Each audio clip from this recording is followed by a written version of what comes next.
de división. Otro estudio, también internacional, de corrupción, pone a Chile como un país que mejora en esa materia de corrupción. Nos acompaña Alberto Presques, director ejecutivo de Chile Transparente. Alberto, gracias por estar aquí. Muy buenas noches. Hola Matías, muy buenas noches. No se trata de ser autocomplaciente, pero las cosas son, nos gusta o no nos gusta, y en esta materia somos menos corruptos, hemos ido mejorando, no somos perfectos. No hay país que no tenga corrupción. ¿Pero de qué se trata este informe? Bueno, vamos por partes. El índice de percepción de corrupción es el índice de transparencia internacional desde el año 1996. Es la muestra más grande y más consolidada que mide la percepción que tienen terceros de los distintos países. Lo medimos en 180 países del mundo. En el caso chileno, si bien nosotros subimos una posición, es porque Bahamas baja muchas posiciones. Y eso hace que Chile del lugar 27 suba al lugar, del lugar 26 suba al lugar 27. Pero, ¿es solo un cambio relativo? ¿No hay un cambio absoluto? Es solo relativo. ¿Chile no mejora No mejora. Y de hecho, si uno toma la serie de los últimos 5 años, Chile es de los países que más empeora en la serie. Empeora dentro del grupo de los países, de los 30 países más transparentes del mundo, con menos percepción de corrupción. ¿Estamos en qué grupo? Si dividiéramos el mundo en 4. ¿Cómo se divide? En 3, no sé. Estamos entre los 30 con menos percepción de corrupción. Estamos en el lugar 27. ¿De cuántos? De 180. En un momento llegamos a ser lugar 20. Es decir, estuvimos... ¿Cuándo fue eso? En la elite. En 2012. Y de ahí hemos tenido una caída importante. ¿Estábamos en el lugar cuánto? 20. 20. ¿Pero en ese momento es la autopercepción? No, es percepción de terceros. ¿Tienen veedores? No, este es un índice de índices. Nosotros tomamos 18 fuentes porque hay que medirlo en 180 países. Hacer una encuesta en 180 países, claro, créeme que es impagable por Transparencia Internacional. Hacemos una en 90 países, pero 180 es demasiado. Y en este caso tomamos 13 fuentes de encuestas que son globales. Del Banco Mundial, el Índice de Desarrollo Humano, etcétera. Cada una de esas encuestas tienen un ponderador y se llega a esta ponderación final. ¿Por qué medimos percepción y no medimos corrupción real? Porque medir corrupción real, Matías, es absolutamente imposible. Tú no podrías ir donde el Chapo Guzmán y preguntarle cuántos fueron los sobornos que pagó. Y por eso tenemos estos índices perceptivos que se acercan a la realidad. Y en el caso de la realidad chilena, yo creo que el índice es muy claro. Hemos empeorado, pero no estamos en el peor de los mundos en esta materia. La duda es si hemos empeorado o estamos más conscientes y más vigilantes. Y que y cuando estábamos en el número 20 estábamos adormecidos. Por eso era si es autopercepción o porque son terceros, pero con datos que le entregamos desde Chile. Absolutamente, y algunos datos que son internacionales más duros, desde el clima para hacer negocios, la estabilidad de la democracia. Es un índice bien compuesto y bien completo. Pero claro, en el 2012 estábamos bastante ciegos a la basura que teníamos debajo de la alfombra. ¿Cuál es el problema? Que una vez que se descubren los casos, es decir, 2014... La respuesta nuestra, si me hubieras entrevistado en el 2014, hubiera sido, bueno, evidentemente es porque nos dimos cuenta de la basura que teníamos debajo de la alfombra. Carabineros, Milico Gate, financiamiento de la política, colusiones, etc. ¿Cuál es el problema? Que la tendencia se ha mantenido en el tiempo.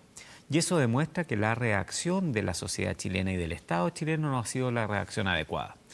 Y esto se ve muy simplemente. Avanzamos en normativas de prevención muchísimo, pero la impunidad sigue campeando en esta materia. Se han aumentado las penas, pero nos cuesta mucho probar los delitos de corrupción y finalmente los juicios terminan normalmente en salidas alternativas. Cuesta probar los delitos de toda índole. Bueno, hay un déficit en los delitos de alta complejidad. Hay una de las cosas que de hecho le pedimos al presidente de la República cuando hace pocas semanas nos reunimos con él y vine a comentarlo en este mismo programa, fue que la Fiscalía carece de una Fiscalía de alta complejidad. Si yo te robo este lápiz, hay cámaras, me puedes hacer un seguimiento, es relativamente fácil probar que yo me robé este lápiz. Si yo después de este programa me junto contigo y te pago un soborno debajo de la mesa en efectivo, probar esa transacción es muy, muy difícil. Y lo mismo nos pasa en corrupción, pero hay formas de probarlo y evidentemente nosotros pedimos una mayor especificidad por parte de la Fiscalía y para eso hay que dotarla de esa especificidad. ¿Qué identificas tú como elementos que nos hacen estar peor, pese a que seguimos entre los mejores 30 países, pero respecto a nosotros mismos en los últimos 10 años? Mira, sobre todo la impunidad, ¿no? La sensación de impunidad. Los delitos de corrupción tienen sanción en Chile, pero es muy baja. Mira, es un caso que siempre es bueno ejemplificarlo. Mira, cuando una persona comete y está involucrada en un delito de colusión, luego está involucrado en 2 delitos de información privilegiada, y esa persona al día siguiente sigue siendo director de una empresa, claramente lo que le pasa a cualquier otro chileno que se salta un semáforo y le sacan un parte es, hay algo que no está funcionando. Cuando tú ves las salidas alternativas, que fueron quizás jurídicamente bien aplicadas y uno ve la disparidad, es muy complejo. ¿Pero qué es distinto? Es distinto que ahora haya leyes y mecanismos de prevención o que descubren los hechos de corrupción. Es distinto que hoy día lo sabemos. O sea, hoy lo sabemos. Hay un cambio en el 2005. No estamos más corruptos. Tenemos más luces en este estudio. Hay más luces y en algunas áreas es posible que estemos más corruptos porque la discrecionalidad en algunas áreas se aumentó o no se cortó cuando se tenía que cortar. ¿Qué áreas ves tú que somos más corruptos hoy? Bueno, tenemos ley de financiamiento de la política que antes no estaba. Pero tenemos una Fiscalía Nacional Económica más fuerte que antes. En fin, tenemos más herramientas. Pero también tenemos más tentaciones. Mira, Chile tiene la tercera cocaína más barata del continente, siendo que no somos un país productor de cocaína. Cuando empezamos a ver casos de narcopolítica, aunque puedan a uno parecerle menores, como las acusaciones que hay contra el concejal Chaguano, las acusaciones que hay contra el alcalde de San Ramón, claramente son alertas de que nuestro país, al igual que todos los países del mundo, no son impermeables a la corrupción. Y es por eso que sorazarse y decir, estamos entre los 30 mejores, en esta materia es muy, muy peligroso. Son centenas los países que han pensado lo mismo, si uno ve Centroamérica. Países que tenían desarrollo humano mucho mayor que el de nosotros hace 50 o 60 años. El caso hondureño, el caso guatemalteco. Hoy día asolados absolutamente por la corrupción. Estados que están al límite de ser estados fallidos en sus instituciones. Sí. Centroamérica y varios de ellos. El caso de Venezuela. Venezuela en este índice es considerado el quinto país más corrupto del mundo, con mayor percepción de corrupción. Está a los niveles de Sierra Leona. De Somalia, de Sudán. Claro. Este es un índice absolutamente transversal en sus fuentes, no tiene color político. Hay países de derecha que salen muy corruptos. Bolsonaro en Brasil hoy día tiene el peor rendimiento de Brasil en la historia del índice. O sea, nadie podría acusar que este índice es de izquierda o de derecha. Bueno, ¿qué pasó con Venezuela que llegó ahí? Y Venezuela alguna vez, si hubiéramos medido, seguramente estaba mucho mejor o estaba en un nivel superior. Bueno, los países empeoran rápidamente con la corrupción y es por eso que las alertas hay que tenerlas siempre muy puestas. Y en Chile, insisto, como la corrupción tiene una sanción que es penalmente menor muchas veces, pero socialmente menor otras veces, es algo que la hace grave. El pituto, el copiar en una prueba, cosas pequeñas están en la cultura, la pillería del chileno. Esto de incluso ganar con trampa muchas veces y después ir a celebrar cuando ganamos con trampa, claramente son cosas que debiésemos ir cambiando para que también las cosas de arriba empiecen a cambiar de mayor fuerza. Alberto, dada toda su explicación y tu expertise, ¿cómo ves un proceso constituyente eventual? ¿Cómo ves que pudiera pasar junto a estos dos elementos? Una nueva constitución que se arme con una convención o con una asamblea constituyente o convención constituyente y los problemas de corrupción. ¿Cómo entran las constituciones del mundo estos temas? Bueno, lo primero que hay que señalar es que las constituciones en general tienen que contener los principios rectores. Los que creen, a mi juicio, que tener una constitución que va a regular todos los aspectos de un país están equivocados. Yo he ido a muchos foros de la Constitución y el experto en relaciones internacionales dice tenemos que tener un capítulo de relaciones internacionales y el experto en corrupción, en el caso nuestro, decimos tenemos que tener un capítulo de anticorrupción.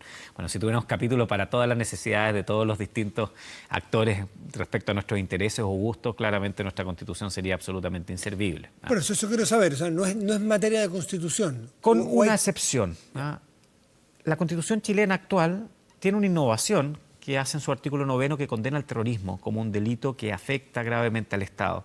A nosotros nos gustaría que la gran corrupción también fuera considerada como aquellos aspectos que condena al Estado a su perdición.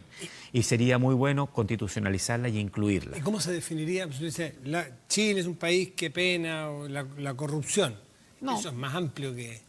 Exactamente, pero por eso, porque las constituciones son principios. Después, en las garantías constitucionales, por supuesto que hay garantías relacionadas con la lucha contra la corrupción que debiesen estar ahí, como la garantía del acceso a la información, más explícita que la que tenemos respecto a la libertad de expresión, y fortalecer el artículo 8º que hoy día contempla el principio de probidad y el principio de publicidad, sin duda. Este informe internacional habla de países desde arriba, mirados como el Google Earth, así, ve países o entre los subsistemas y subsectores. No, ve países en su totalidad. Tenemos otro estudio que es el Barómetro Global de Corrupción, que ahí es encuesta a personas en los países y que efectivamente nos metemos a los subsectores. ¿Y cuáles son los subsectores de Chile más en riesgo? En el caso chileno, El caso de salud a nosotros nos ha resultado muy notorio. De hecho, hay un pago de sobornos, de pequeños sobornos y regalos en el sistema de salud, sobre todo al sistema de salud más primario, que a nosotros nos ha sorprendido. La primera muestra llegamos a índices del 20% en pagos.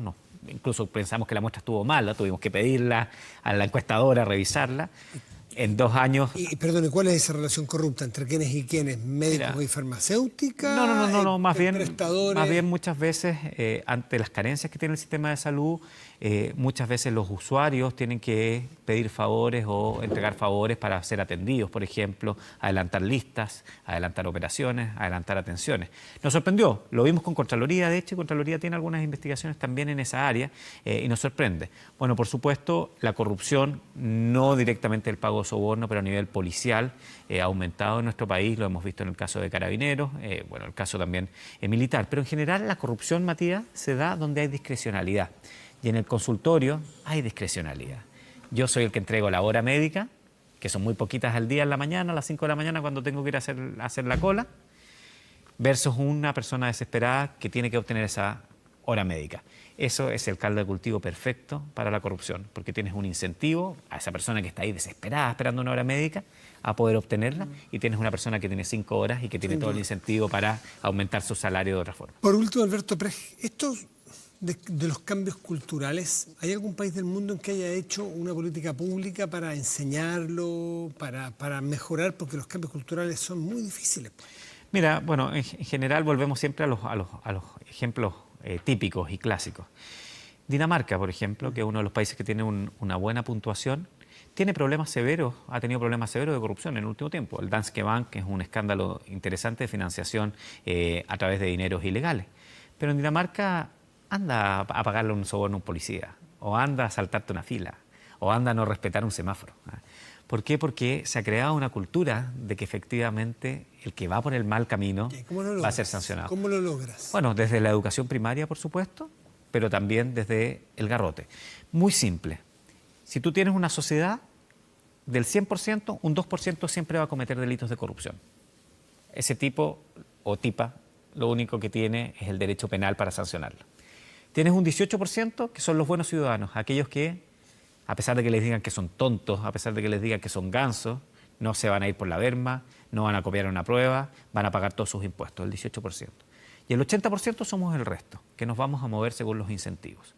Y eso es lo que hay que crear al interior del país. Por ejemplo, si en una empresa yo veo que algo está ocurriendo mal y si lo denuncio me van a echar, ¿cuál es el incentivo para denunciarlo?